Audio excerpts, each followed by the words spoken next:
Você já parou para pensar o que significa ser mulher em nossa sociedade do capital? Ou o que é o feminismo, sua luta, sua história e a nossa sociedade de classes? Sua ficha já caiu sobre esses temas? Eu sou Vanessa Espinosa e você tá no Ficha da Luta.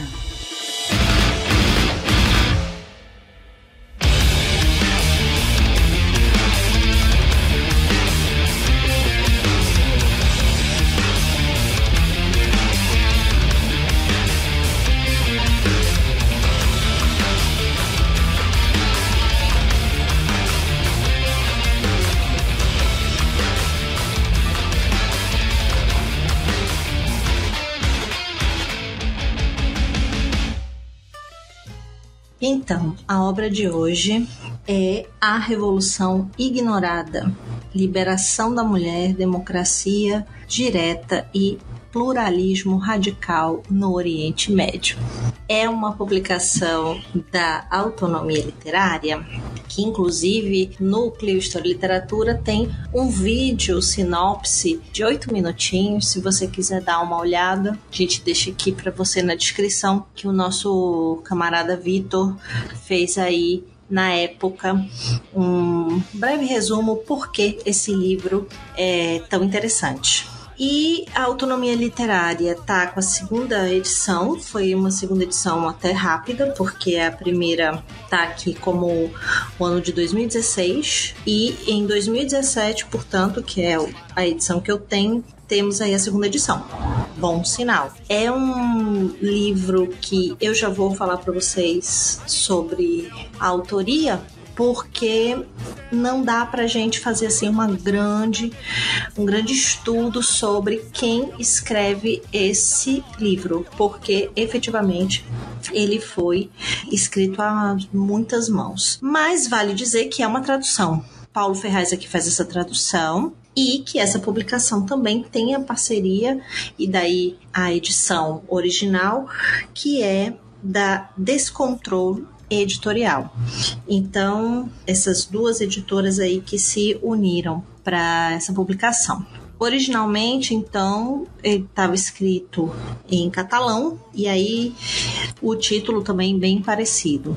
Inclusive, em alguns momentos do livro, sempre eles têm esse cuidado de dar essa dica pra gente sobre o título original, e explica que algumas colocações são feitas porque os exemplos têm uma relação com a trajetória ali daquela região e tudo mais. Bom, impressões gerais, esse livro é muito revolucionário. Não tem como você ler e ficar igual. Não tem como você passar por ele e não achar, inclusive, como eu comentei com algumas pessoas durante o processo de leitura, que é uma obra interessantíssima, assim, porque você fica numa vibe de isso é real? Isso acontece? Isso não é uma ficção? Será que esse negócio aqui existe? Sabe, você fica entre a utopia ou uma distopia, que eles estão aqui tentando te explicar como funcionaria essa sociedade. Então, é um livro que está dividido em impressões assim, à parte, né? Vamos para a estrutura do livro. Ele tem um glossário, que eu achei super importante o cuidado que eles tiveram. Não sei se isso tá na edição original, mas eles fizeram um glossário, sim, que algumas coisas podem ser bem básicas, mas para uma pessoa leitora normal, assim, que consome a mídia, mesmo que não contra-hegemônica, também não vai ler sobre isso, sabe? Então, tipo, esse livro é uma boa oportunidade de você e eu sairmos do momento darkness, sabe? Do momento, assim, sem visão, da pura escuridão. Então, esse glossário veio muito a calhar. Várias coisas eu, pelo menos, já sabia, só que tem 1.845 aqui nesse glossário que você não vai, nem eu, ninguém vai saber, porque são especificidades que a gente vai descobrir lendo o livro. E aí tiveram também o cuidado de trazer um mapa fazer uma apresentação e um prefácio. E aí depois o livro se divide em 3 partes, contando também, além do prefácio, com um epílogo e pós-fácio, além de um trechinho ali da bibliografia. Essa é uma seção lá da autonomia literária, vamos dizer assim, eu digo seção, mas enfim, deve ter um nome mais bonito. Eles fizeram um selo, um selo de histórias não contadas.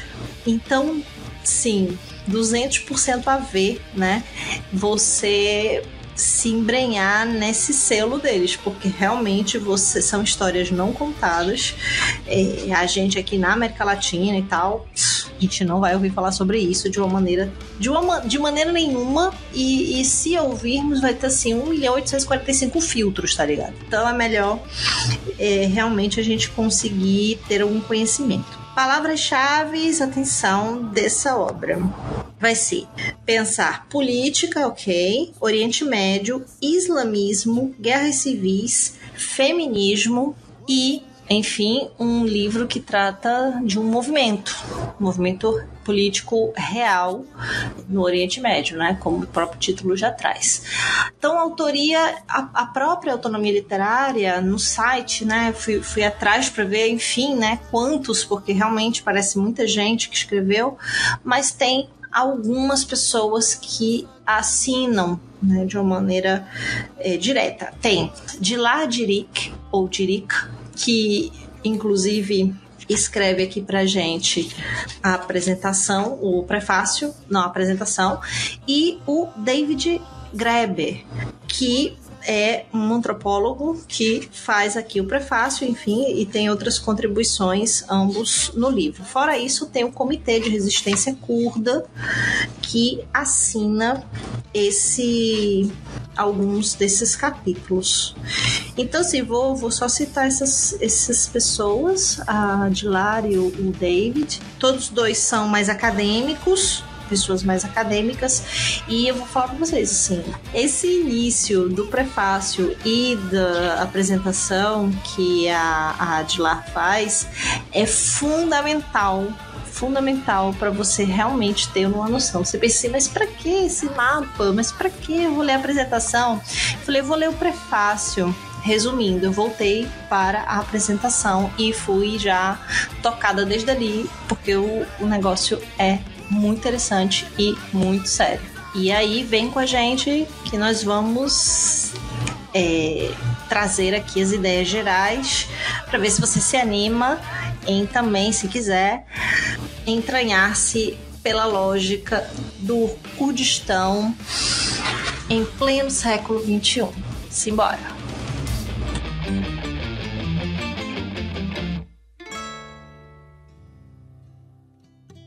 Hoje, ao redor do mundo, pessoas procuram formas autônomas de organização para ressignificar a sua existência, para refletir o desejo criativo humano de se expressar com liberdade. Esses coletivos, comunas, cooperativas e movimentos podem ser caracterizados como mecanismos de autodefesa popular contra o capitalismo, patriarcado e o Estado. Esse é o trecho da página 16 da apresentação que Dilar Diric traz para nós. E essa é a essência do que a obra vai poder trazer para a gente pensar também. Por isso eu trouxe esse trechinho, e ela tem vários outros bastante importantes para a gente refletir. Principalmente porque ela faz questionar a existência do Estado como algo naturalizado no planeta. E quem não está dentro desse quadrado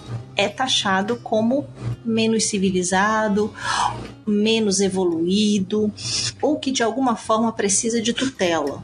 Ela inclusive nos lembra que essa invenção aí que tem uns 5.000 anos, ela vai falar dos sumérios, falar da Mesopotâmia, e enfim, a partir daí dos desdobramentos todos, dispensar o Estado, é uma criação não tão orgânica, vamos dizer assim, não tão natural como se pensar as comunas, pensar essas relações sociais que, inclusive, faz parte do que seria uma ética social pré essa concepção hegemônica de Estado. Então, tem aí as comunidades que ficaram intocadas no que seria esse projeto de Estado como sinônimo de civilização. E dentro de todo esse contexto é que o livro vai também, a partir desse argumento que o livro vai se desenvolver. Na apresentação dela, ela mostra pra gente que Rojava é o eixo central ali para a gente pensar que forma de organização é essa que não tem como premissa a salvação pensar no Estado. O exemplo de Rojava é pensar também os curdos e a sua história, que sofreram todos os tipos de opressão, inclusive genocídio e tentativas de apagamento mesmo, de assimilação cultural. Então, eles, segundo ela, têm dois tipos de negação. E aí, por isso, lutar em duas frentes.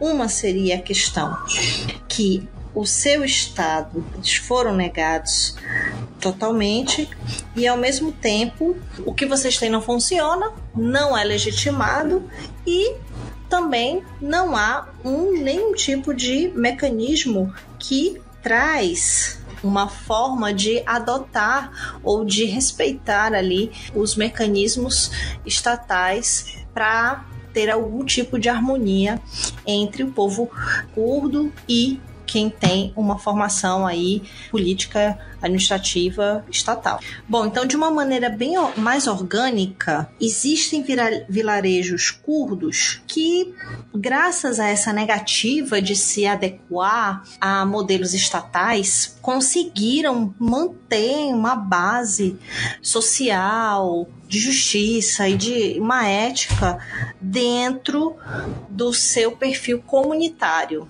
Ou seja, meio que não se intoxicaram, sabe? E, além dessa prevalência, dessa permanência, tem também uma forma de pensar como eles se organizariam para além desses núcleos comunitários, que seria pensando uma visão mais unificante, enfim, de fortalecimento mesmo dessa lógica, que seria o confederalismo democrático. Então, seria um sistema político que está dentro da pegada da comuna, mas está pensando numa autonomia democrática, tendo a comuna como o eixo. E aí, a região de Rojava, esse território, vamos dizer assim, criado, ele tem uma relação direta, essa formação política que está sendo também não só pensada, mas praticada, do confederalismo democrático, tem um dono, tem um cara que pensou nisso. E tem a ver com o Partido dos Trabalhadores do Kurdistão, o PKK, que primeiro teve aí, com a liderança do Abdullah Öcalan, uma diretriz mais madura para pensar uma alternativa ao Estado-nação e ao socialismo de Estado. Então, a gente vai ver que toda essa lógica prática passa por ele. E ele vai colocar como cerne da sua lógica, o cerne do confederalismo e democrático é o seguinte, aqui nossa grande questão é a liberdade. A liberdade a gente não vai conseguir porque nos falta o Estado. É justamente porque o Estado que a gente não tem liberdade. E aí ele propõe justamente essa ideia de que, se você pensar o Estado-nação, ele vai estar colado, sintetizando o capitalismo, o patriarcado, e com isso a gente não vai conseguir um lugar que emane a liberdade. Então, qual é a solução? o oposto disso aí. E qual é o oposto? Libertação das mulheres, pensar na ecologia e na democracia de base.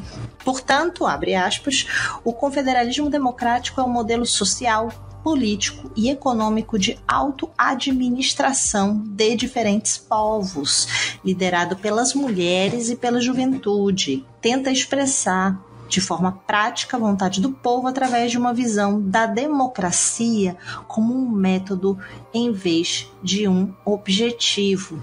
É uma democracia sem Estado. Fecha aspas. Isso está na página 19.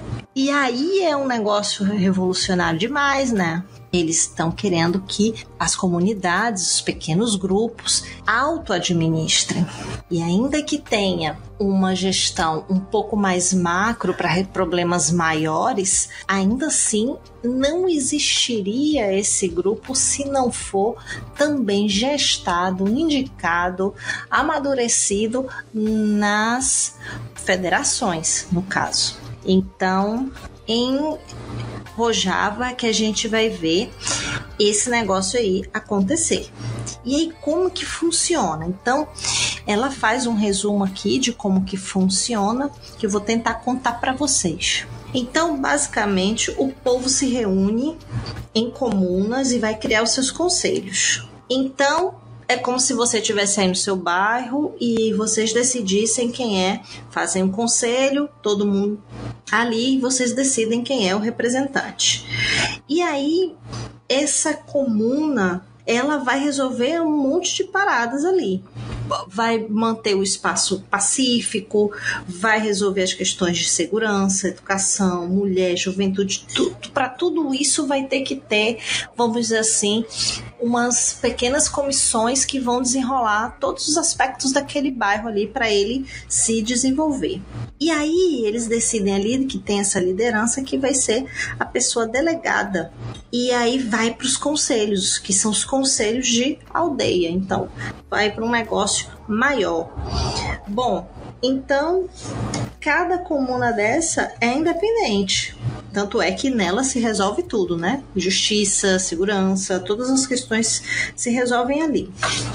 Quando o negócio não tem mais como resolver ali, aí a gente tem que pedir aí mais ajuda dos coleguinhas, né? Então é um momento em que a gente vai falar com os outros companheiros ali que a gente consegue enxergar que tem umas instâncias mais altas que vão conseguir aí dar conta de ajudar em resoluções mais complexas, como eu já tinha comentado antes. As comunas trabalham para a construção de uma sociedade moral política feita por indivíduos conscientes que compreendam como resolver questões sociais e que possam tomar conta do autogoverno cotidiano como responsabilidade comum, em vez de submeterem-se às elites burocráticas. Tudo isso depende da participação voluntária e livre das pessoas em oposição à coerção e ao Estado de Direito.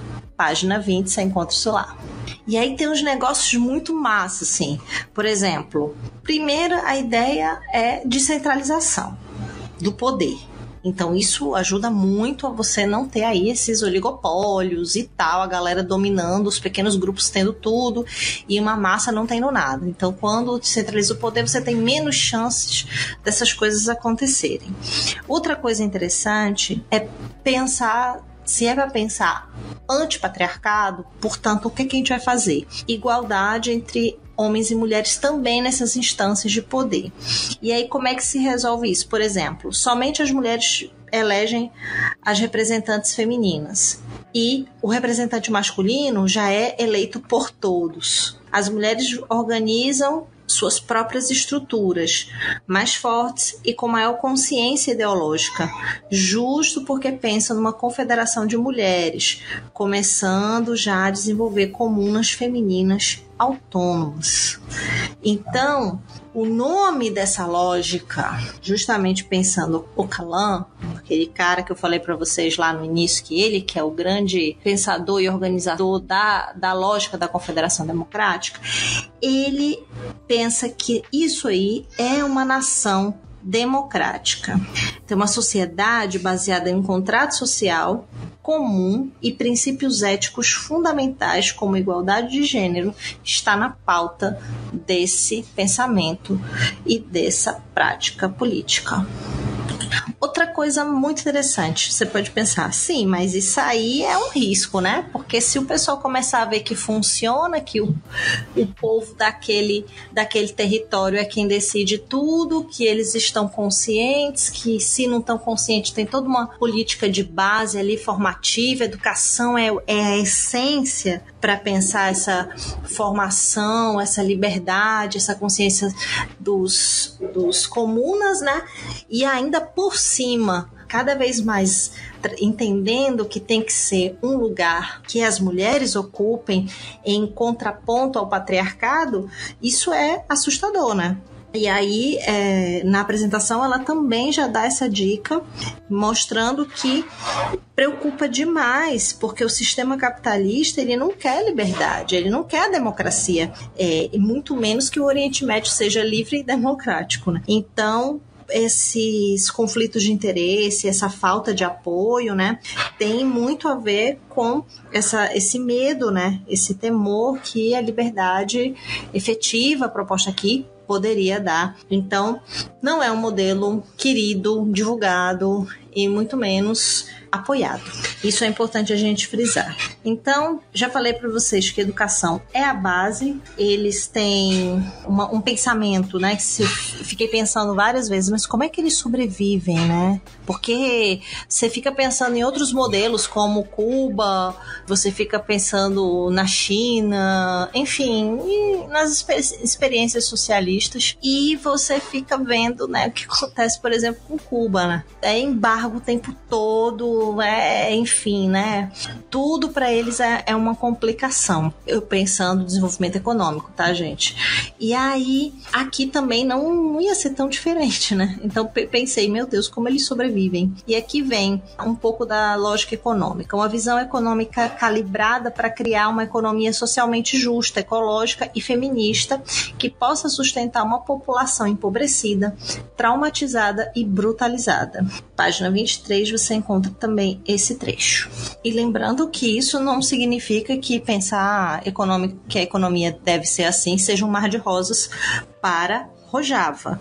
Então, ela também deixa bem claro que vive, literalmente ela escreve, entre a cruz e a espada, porque efetivamente é difícil, principalmente pensar a política externa, tem que fazer umas práticas mais centralistas, menos revolucionárias, mostrando que isso é inevitável, porque obviamente é uma célula de resistência. Outra coisa também sobre o Mar de Rosas que não existe é quando ela lembra que funciona bem melhor essa lógica de organização que eu expliquei aqui, né, de pensar comuna e aí ter seus representantes e depois ter os delegados e toda essa discussão que vai até lá em cima, né, do coletivo, pensar suas estratégias, sua política. Ela fala assim, funciona, mas eu devo reconhecer que funciona melhor nas áreas rurais e nas pequenas cidades. Nas cidades mais complexas é muito mais complexo, é muito mais difícil você conseguir um engajamento das pessoas. Então, ela escreve: aqui o poder pertence ao povo que nunca teve nada e agora escreve sua própria história. Então, com isso também tem as suas agruras, né? E outro trecho muito legal aqui que ela fala a autodeterminação em Rojava é vivida aqui e agora na prática do cotidiano. Milhares de mulheres, como Cadifa, mulheres que eram completamente marginalizadas, invisíveis e sem voz, agora assumem posições de liderança e transformam a sociedade. Hoje, durante as manhãs, elas podem, pela primeira vez, colher seus próprios tomates da terra, enquanto também podem atuar como juízas nas cortes populares durante a tarde. Então, esse é mais um exemplo desse processo de desenvolvimento dessa sociedade. E também é um contexto de luta, né? De luta e de conquista desse lugar, desse centralismo democrático que eles almejam. Não é algo que está já consolidado e pronto. Tanto é que essa lógica do Abdullah Öcalan, ela tá ali pelos anos 80, né? Depois ele é preso, que não é de se estranhar, né? Essas lideranças que prometem uma revolução terem esse fim, mas uma das mulheres que estiveram com ele, a nossa autora aqui relata que ela falou exatamente um resumo do que seria essa construção coletiva. Nós lutamos em nome da comunidade, dos oprimidos, de todas as mulheres, pelas páginas não escritas da história, diz a comandante. Isso está na página 26. A experiência não é só, vale dizer, de Rojava, né? Mas Kobane também. Então, vale aí dar uma pesquisada e se inteirar sobre essas resistências e essas experiências. Por fim, o confederalismo democrático é, portanto, um produto político e a manifestação da idade de ouro dessa civilização democrática. Ela coloca aqui também, para fechar a sua apresentação, que mostra bem a essência do que seria a experiência de Rojava. É o poder indestrutível de ousar imaginar. É a coragem de acreditar que a opressão não é o destino e, por isso, lutamos pelo desejo mais ancestral da humanidade, a busca pela liberdade. Página 27.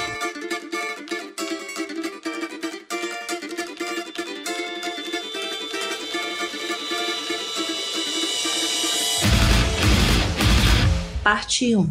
Por que lutam os curdos? Capítulo 1.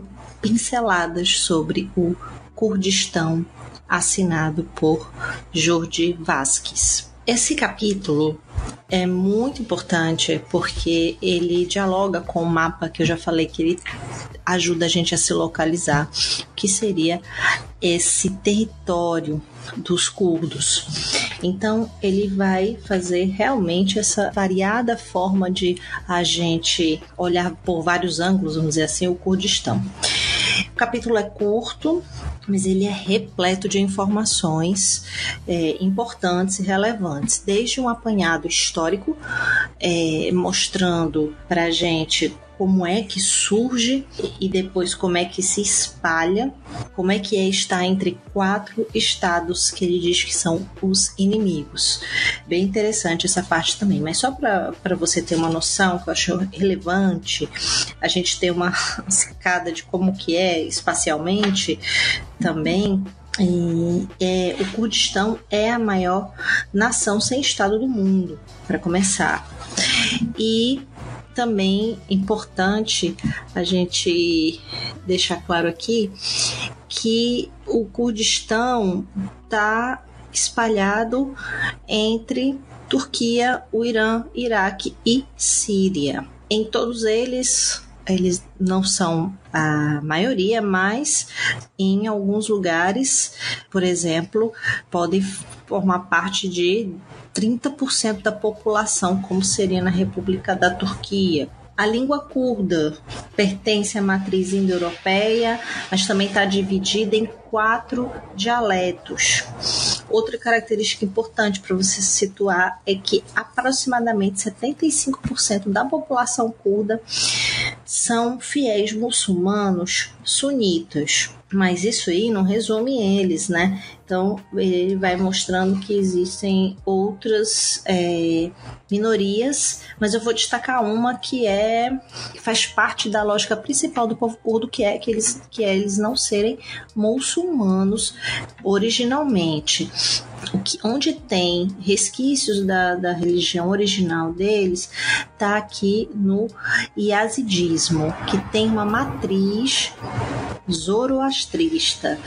E aí você pode dar um Google e sacar um pouco do que se trata. Fora isso, a população do Kurdistão ela não é de uma mesma matriz, ela não é homogênea. Tem turcomanos, inclusive uma população que é apoiada pelo governo turco para desapoiar a lógica da democracia do Kurdistão. Bom, tem armênios, comunidade cristã assíria, e elas são respeitadas dentro do espaço Kurdistão.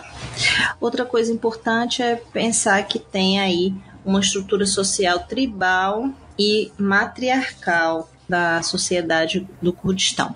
E essa parte do histórico é muito interessante, mas a base é que eles vêm, a população curda, vem de algumas das culturas mais antigas da história, as de Alaf e Ubaid, os Hurritas, um povo indo-ariano e dos medos, dos quais eles se consideram descendentes. Então isso aí é mais uma característica importante. Logo depois, então, para finalizar o capítulo, ele vai trazendo como que foram, em breves parágrafos, as lutas do Kurdistão em cada um desses países. E olha, é praticamente um negócio dantesco, porque as guerras curdas contra o Iraque, ou, enfim, com a Turquia, e, por fim, como seria a dominação síria,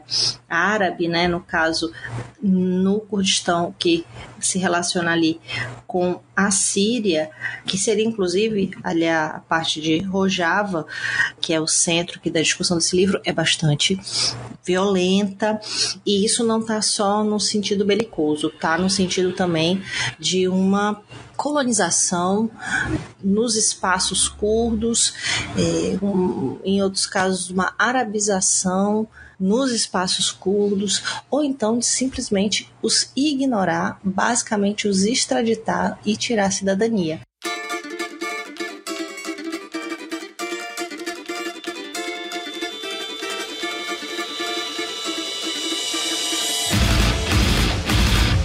Capítulo 2, parte 1, é sobre o PKK, o Partido dos Trabalhadores do Kurdistão, do marxismo-leninismo ao confederalismo democrático. Então, tem aqui a autoria de 3 pessoas. A Jordi Vázquez escreve, mas também o Joaquim Martínez e quem mais escreve não tem uma assinatura direta, mas foi um artigo divulgado pelo Solidariedade Kurdistan.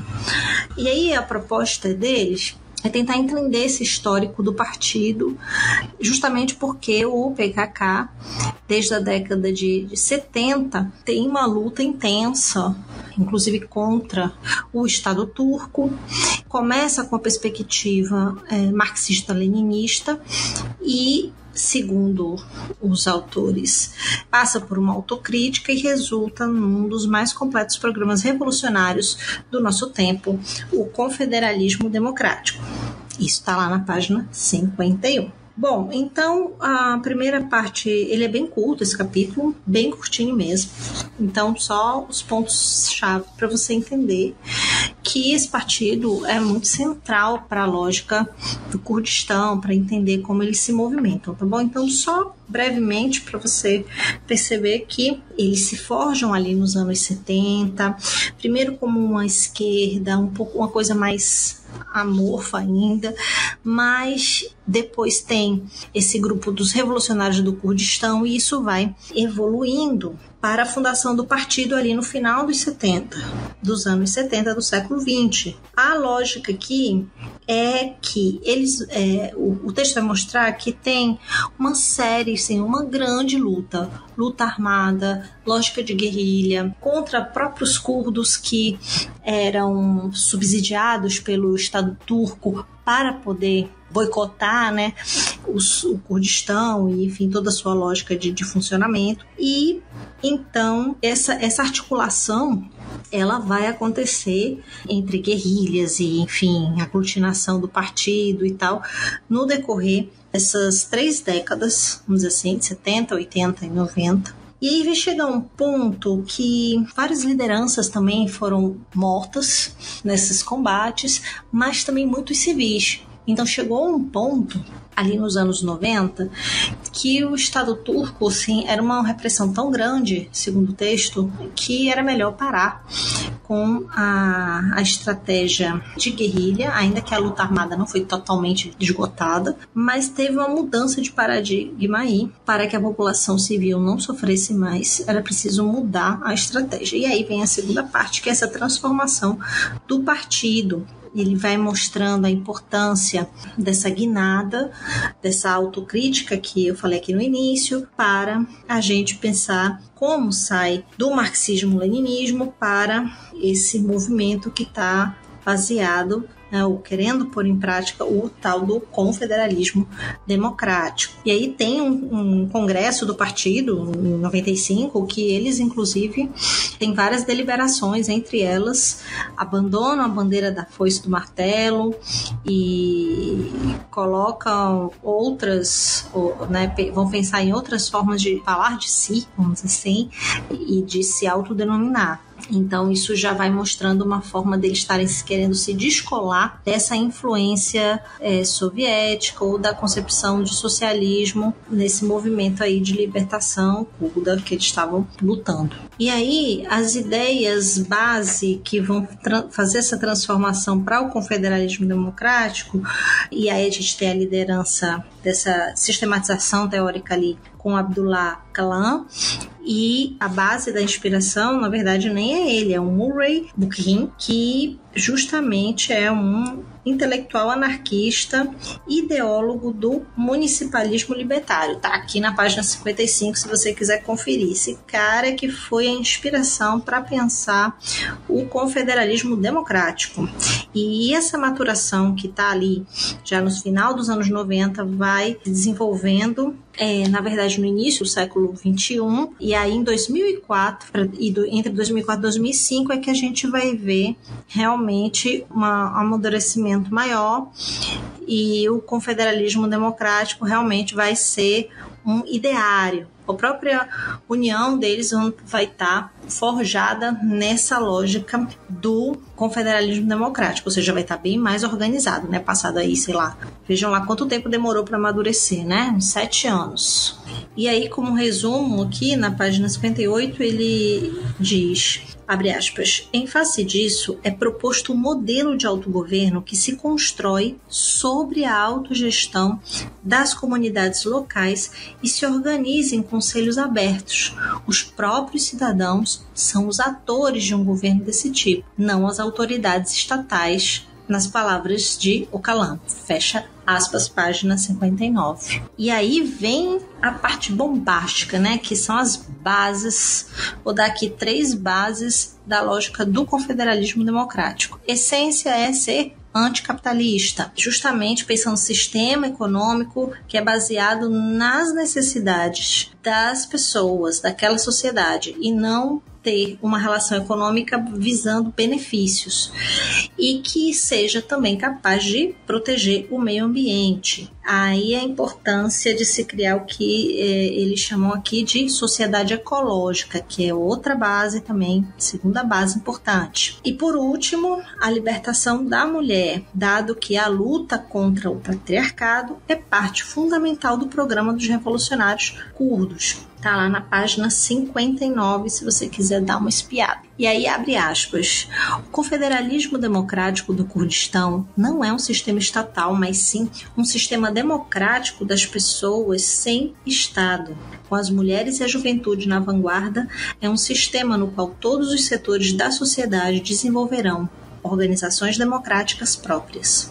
É uma política exercida pelos cidadãos livres confederados, iguais na escolha de seus representantes regionais. Está fundado na sua própria força e habilidade. O seu poder deriva das pessoas em todas as áreas, incluindo-se aí a economia. Buscará a autossuficiência. Abdullah Öcalan, texto ao povo curdo e à comunidade internacional. Fecha aspas, página 60. E para finalizar, porque eu acabo me empolgando aqui, que são vários trechos bem relevantes, abre aspas, portanto, em face da barbárie capitalista e da centralização do socialismo estatal, O confederalismo democrático propõe a necessidade do controle dos recursos econômicos não pelo Estado, mas sim pela sociedade. Fecha aspas. Página 62.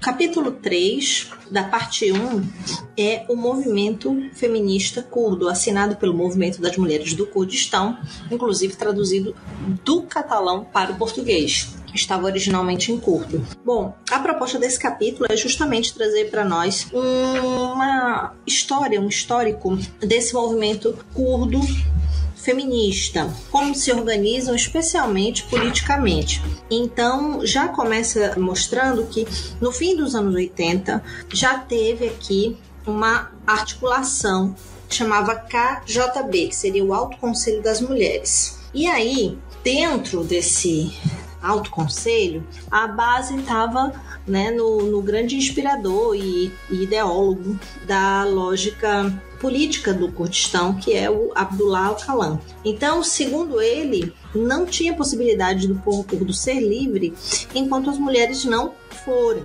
Que aí, para ter uma nova proposta de organização da sociedade, o patriarcado teria que morrer. Então, era fundamental que as mulheres estivessem inseridas na luta em suas diversas facetas, política, socialmente e na luta armada também. No que toca a esse último ponto, inclusive, que logo na introdução, assinantes, né, desse capítulo afirmam que teve uma resistência dos companheiros de luta, né, e aí foi preciso ter, dentro desse movimento de libertação nacional curdo, um outro movimento interno, né, para que houvesse essa aceitação das mulheres no fronte. E aí, a ideia da auto-organização foi interessante para que as mulheres pudessem ter um amadurecimento nesse trabalho feminista e ter um ponto de partida, vamos dizer assim, uma vantagem para poder equilibrar esse jogo de forças e de interesses. A ideia é justamente que, se não fazemos isso, o patriarcado seguirá tendo uma hegemonia. Portanto, não vai dar certo todo o nosso plano, né, de eliminar esse pilar aí. Então, uma estratégia bem interessante é que, primeiro, as mulheres formulavam os seus argumentos. E aí, a partir disso, esses argumentos seriam ou não acatados, né, pelo o movimento. Então, foi assim muito interessante esse ponto de partida, porque primeiro as mulheres avaliam e só depois vai ter outra vamos dizer assim, puxada ou tomada de decisão dentro do grupo, já com os demais homens, né? Então, elas escrevem que essa era uma forma de transversalizar os debates, as decisões que eles deveriam ter. Ideologicamente, ela retoma a Öcalan dizendo que tinha que ter uma teoria, né? Essa teoria da ruptura, que era justamente a ruptura com a dominação patriarcal e com a escravidão da mulher. E aí, uma das coisas importantes nesse movimento é que tivesse também uma autorreflexão e libertação dos homens. Tem um projeto que chama Transformação dos Homens. É bem breve essa explicação, não tem muito detalhamento, mas está lá na página 66 esse trecho. Um dos maiores pontos históricos de tensão dos curdos está aí na Turquia. Muitas mulheres curdas exiladas se organizam no final dos anos 80 e tem aí a União das Mulheres Patrióticas do Kurdistão. Então já começa ali o objetivo de ter essa auto-organização e luta pela libertação das mulheres. E essa pressão turca, já nos anos 90, vai também empurrar que essas mulheres se envolvam na guerrilha. Então, milhares de mulheres vão aderir à luta armada e então era preciso ter uma organização específica. Portanto, foi criado o Exército das Mulheres. E aí ele vai explicar que foi todo um processo, porque era uma sociedade totalmente diferente, uma lógica feudal, curda, e isso foi bastante difícil para criar essa experiência, mas eles conseguiram. Tanto é que em 95 tem o primeiro Congresso da Libertação das Mulheres do Kurdistão e funda a União de Mulheres Livres do Kurdistão. Então, segundo o texto, foi um passo super importante que permitiu o desdobramento de uma perspectiva política e social própria, evitando reproduzir características masculinas ou adotar papéis de maneira forçada. Está lá na página 67. Bom, e isso vai se desenvolvendo, vão tendo cada vez mais conferências, e aí gera no final dos anos 90, já virando para 2000, o primeiro Partido das Mulheres Curdas, que vai ser o PJKK, Partido de Mulheres Trabalhadoras do Kurdistão, que aí vai ser realmente uma ferramenta prática, a ideologia da luta das mulheres. E aí ele vai mostrando que vai tendo outros congressos do partido, aí o nome vai ser mudado para Partido de Libertação das Mulheres, o PJA, e esse partido também vai amadurecendo um modelo confederativo, e em 2005 nasce o KJB, está lá na página 68, começaram a se organizar de uma maneira muito mais, vamos dizer assim, mais madura, e vão se desenvolver aqui no que eu vou contar para vocês em, vamos dizer, 3 ou 4 sessões que eles dividem em um capítulo bem curtinhos, mostrando como é que o KJB, que é esse modelo confederativo, se organiza em, vamos dizer assim, subgrupos para se desenvolver. Então, o princípio do modo organizativo do KJB segundo o texto, página 69, abre aspas, a necessidade de um modelo atual, confederativo, de organização da sociedade em detrimento de todos os modos históricos de produção, patriarcais, e se nutre das experiências e valores sociais das sociedades neolíticas na Mesopotâmia. Fecha aspas. A base fundamental para essa luta é o desenvolvimento de uma identidade libertadora para as mulheres em todas as áreas da vida. Para isso, então, para estabelecer essa democracia radical, tem 2 pilares que seriam uma revolução ecológica e de gênero, que é estratégia essencial para ter um autogoverno democrático de mulheres e povos. Quais são as frentes, então, que o KJB se organiza? Vai ter aí, então, PAJK, que é justamente pensando essa organização mais ideológica, por um lado, e, por outro, vai ter o IJA, ou YJA, se você quiser pesquisar, já numa pegada mais de organizações políticas e sociais. E o IJA Star, ou YJA Star, de estrela em inglês, assume já parte do campo da legítima defesa e do Comitê das Mulheres Jovens. Então, cada um vai estar atuando dentro dessa lógica. Normalmente, claro, o KJB e o IJA Star têm participação do comitê, vamos dizer assim, central confederativo, e estão sempre no Comitê Geral de Defesa do Povo. E uma vez que é por ano, elas realizam a Assembleia pela Liberdade das Mulheres, que é o mais importante órgão de tomada de decisões.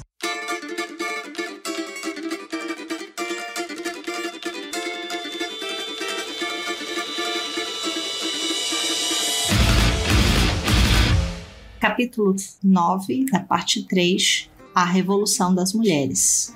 Quem assina é a editora Descontrole. Esse capítulo, ele é relativamente grande, já vai ter aí para você umas 15 páginas ou mais, e aí ele vem bem subdividido, então é bem tranquilo. Começa com o subtópico Libertação da Mulher, depois Autodefesa, vai para o tópico Tomada de Decisões, Educação. Dentro da educação também, logo em seguida, vem um fragmento sobre a academia e também um fragmento de uma entrevista sobre o sistema educacional em Rojava. E aí, outro tópico, Justiça Feminista, antifundamentalismo de gênero, empoderamento econômico das mulheres e ainda tem um tópico final que é chamado nota final sobre o feminismo.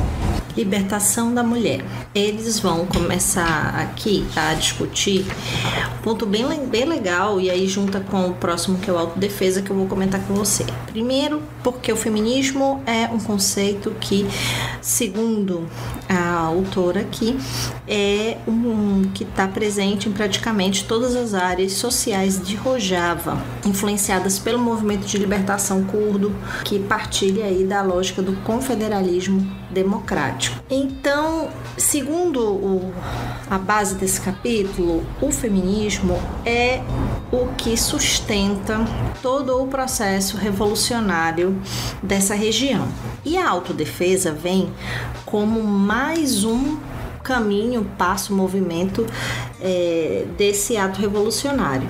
Então, por isso, as unidades de defesa das mulheres acabou sendo um negócio essencial, porque existia a unidade de defesa popular e era uma associação de homens, praticamente, nessas milícias em Rojava. Então, para que a gente conseguisse aí visualizar essa emancipação, ela explica aqui que a partir de 2012 foi necessário criar essa estrutura, uma estrutura feminina, como forma de empoderamento, de colocar as mulheres dentro da lógica das tarefas militares, igualmente como os homens. Então, desde 2012 que existe essas unidades, né, que é conhecida como YPJ. E aí ela vai falar que essas unidades foram essenciais para pensar a questão da autonomia e o desenvolvimento da consciência política e social. Por quê? Porque além de criar vamos dizer assim, uma milícia militar, não se restringe ao tema de táticas militares, mas sim percebem que teria que ter uma formação política, social, feminista e dos temas que elas entendiam como pertinentes. Então, esses movimentos formativos estavam juntos com o militar. Uma coisa interessante que a autora coloca é que, abre aspas, muitas mulheres, em especial garotas, começam a se unir à guerrilha como forma de escapar dos ambientes tradicionais e asfixiantes das famílias. Elas veem nas unidades como uma opção de libertação pessoal e coletiva. Fecha aspas, está lá na página 166. Então, o objetivo é que depois essas unidades se incorporem à unidade de defesa popular, que não tenha mais essa divisão delas separadas dos homens e que haja só uma unidade. Uma outra coisa muito interessante dessa organização política e, enfim, militar das mulheres é a questão da tomada de decisões. Esse tópico explica com um pouquinho mais de precisão como é que acontece a participação das mulheres politicamente. Normalmente vai estar descentralizado. Então, existe o Congresso, por exemplo, das Mulheres Livres e dentro disso, que é o KJA, tem uma série de tomadas de decisões. Os conselhos de mulheres vamos dizer assim, uma espécie de tomada de decisão local. Então, existe inclusive comunas femininas, assim, onde não tem realmente homens tomando nenhum tipo de liderança nessas comunas. A parte disso, ou seja, todos os âmbitos ali tem sempre a figura do Conselho de Mulheres. Esse Conselho de Mulheres, ele existe mesmo que existam os conselhos populares, que se supõe que a partir dos conselhos populares vai chegar ali a uma decisão de um determinado tema e vai ali coletivamente todo mundo acatar o que democraticamente for eleito como a solução, certo? Só que o que é interessante para que não haja esse desequilíbrio em relação ao gênero é porque, mesmo que tenha temas bastante gerais para serem tratados, eles são primeiro debatidos nos conselhos das mulheres. Elas debatem e tomam uma decisão. E aí, em cima dessa opinião que elas chegam, é que também vai para o Conselho Popular, ou seja, para geral, que vai estar lá misto, né? Homens e mulheres. E aí, outra coisa interessante passa ali pela questão da justiça. Na página 168, ela diz, abre aspas, o Conselho de Mulheres também possui uma comissão como essa, que seria a Comissão Geral de Paz e Consenso, como se fosse um comitê de justiça.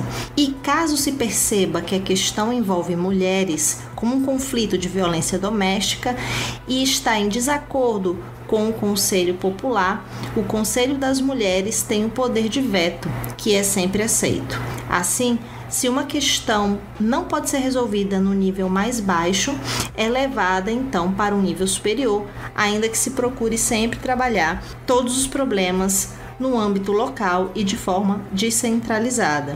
Fecha aspas. Portanto, eles conseguem organizar o que eles chamam de um sistema de coliderança, de forma que em todos os âmbitos, em todas as esferas, da mais baixa à mais alta, tenha a presença das mulheres nas tomadas de decisão e nas representações políticas mais altas também.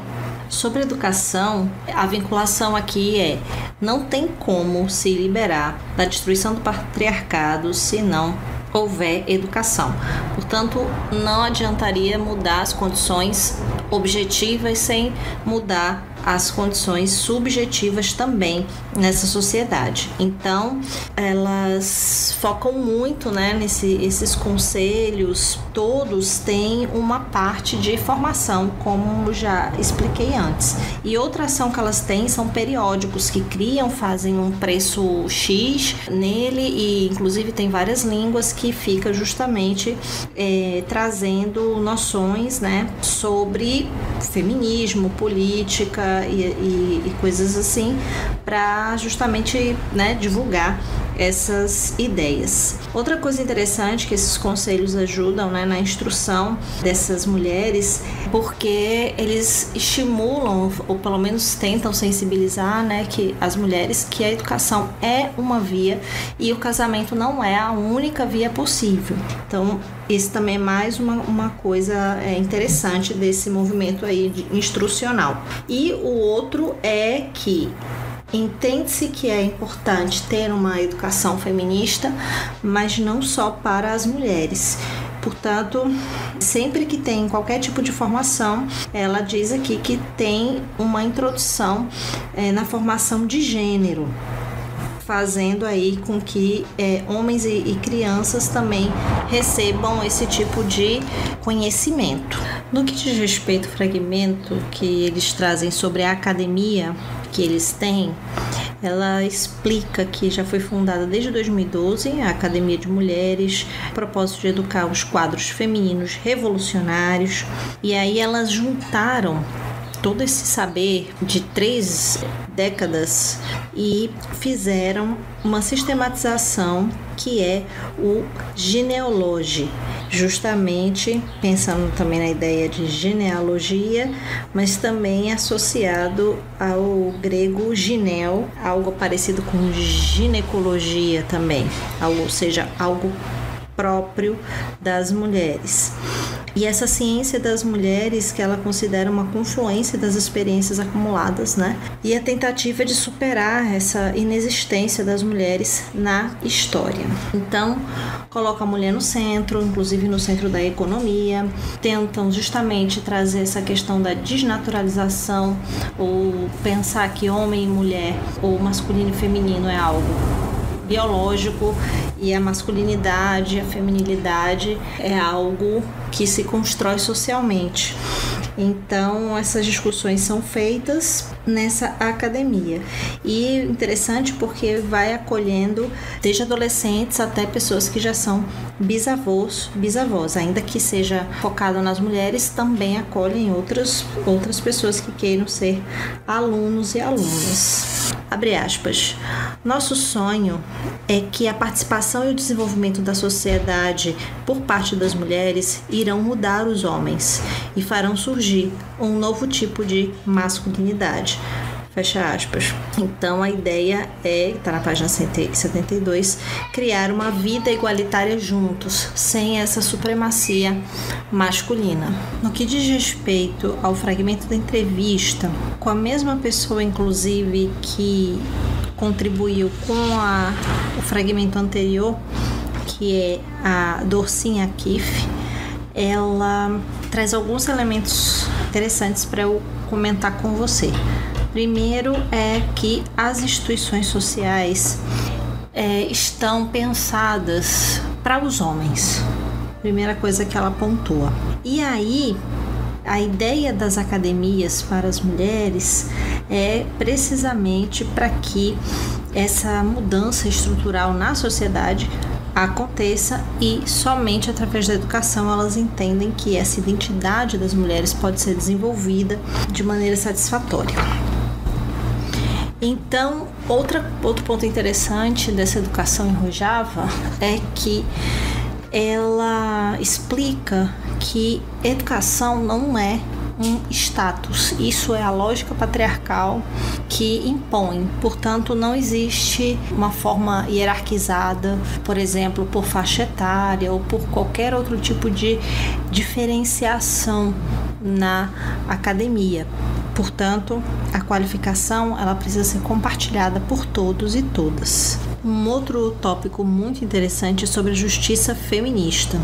Em Rojava, elas se organizam, se auto-organizam para lidar com situações de violência machista e normalmente essas questões são resolvidas exclusivamente por mulheres.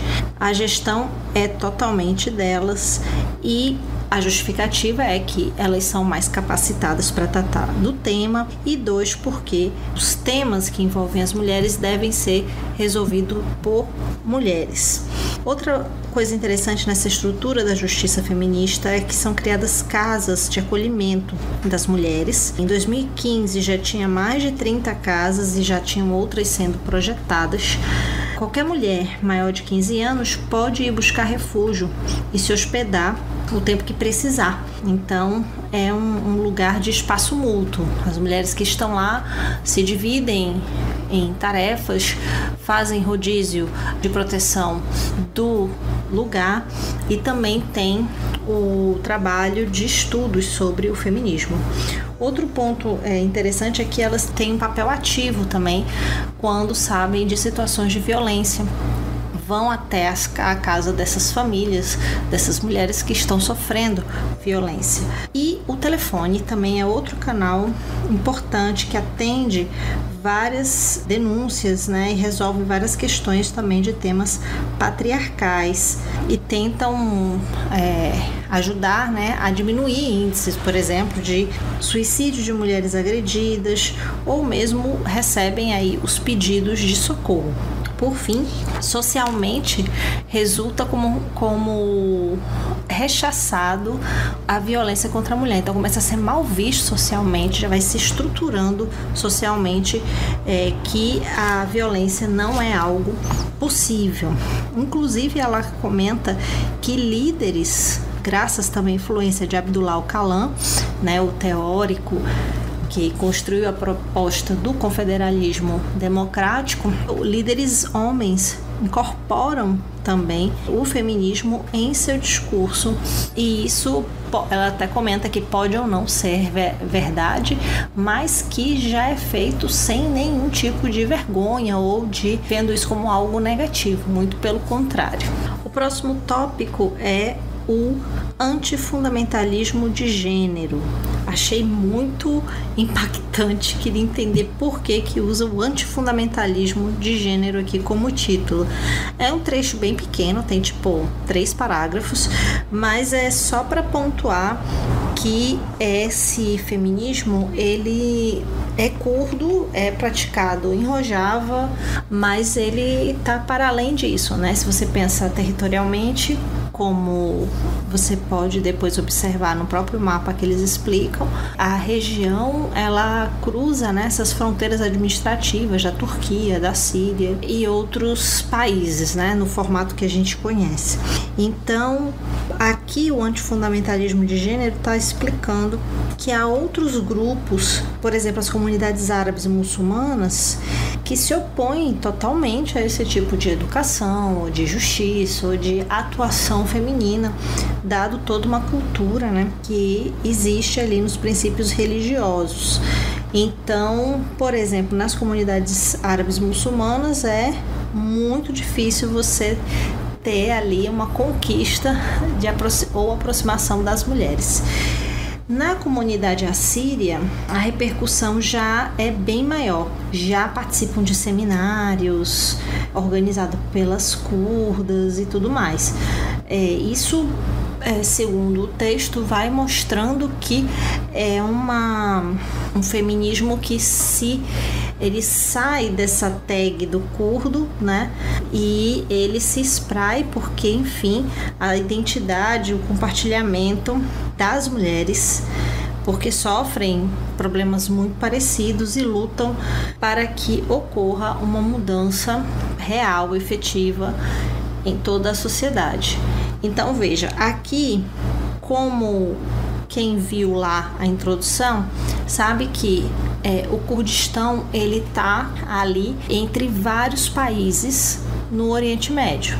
Aqui está explicando especificamente a experiência de uma área, que seria Rojava, e ao mesmo tempo que tem essa lógica de organização política, existem outras religiões, existem outras etnias, outras crenças, que ainda que não seja uma maioria, estão ali, são respeitadas dentro desse território curdo e adjacências. Então, esse trechinho aqui está explicando como eles se relacionam e elas se relacionam com essas outras crenças, com essas outras culturas religiosas, enfim, que circulam, que estão ali também na sociedade. E o penúltimo ponto é o empoderamento econômico das mulheres. Muito legal, assim, é bem curtinho também, para ir uns 2 parágrafos para explicar e deixar claro que o empoderamento econômico das mulheres é também um ponto fundamental para que esse projeto, né, de confederação exista.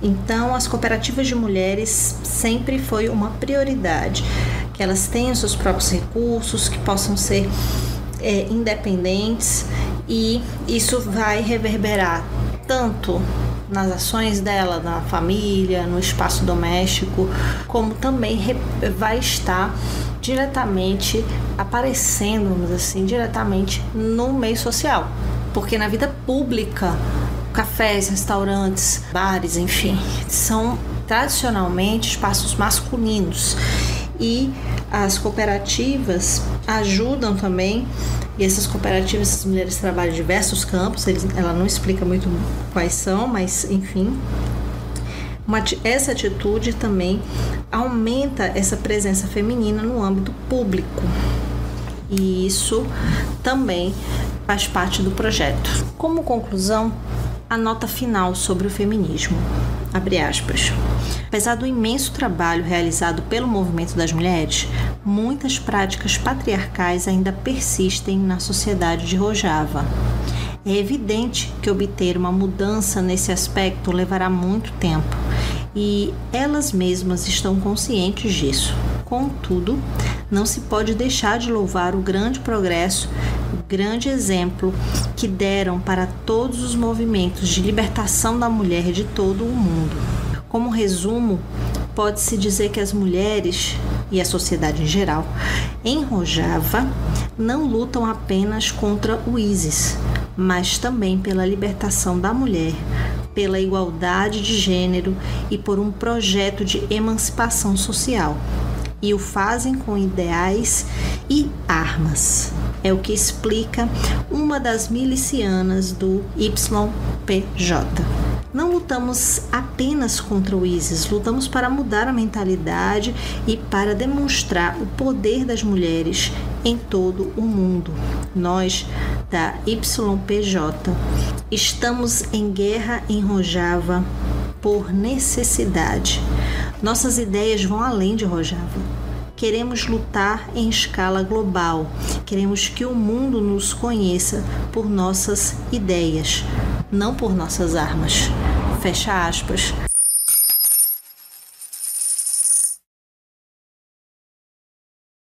Temos então mais um Ficha da Luta, queridos ouvintes. Para continuar sua experiência com o nosso podcast, você pode me seguir nas redes sociais, @vanessaespinosa.frn e o Clio, @Clio História e Literatura. E se você gosta do meu conteúdo aqui, pense em financiar o Clio, temos uma solução. Catarse, o Pix e PicPay. Além disso, temos a lojinha de livros e camisetas, como sempre, link na descrição desse episódio. Eu sou Vanessa Espinosa e fico com vocês nas próximas semanas. Até lá! O trem vai rumo ao precipício. Atenção, portas se fechando. Estamos no vagão, somos a carga amarga, tristeza de boi, ruminando aquilo que era pra ter sido e não foi. Reféns da mesma trama, o drama da humana manada.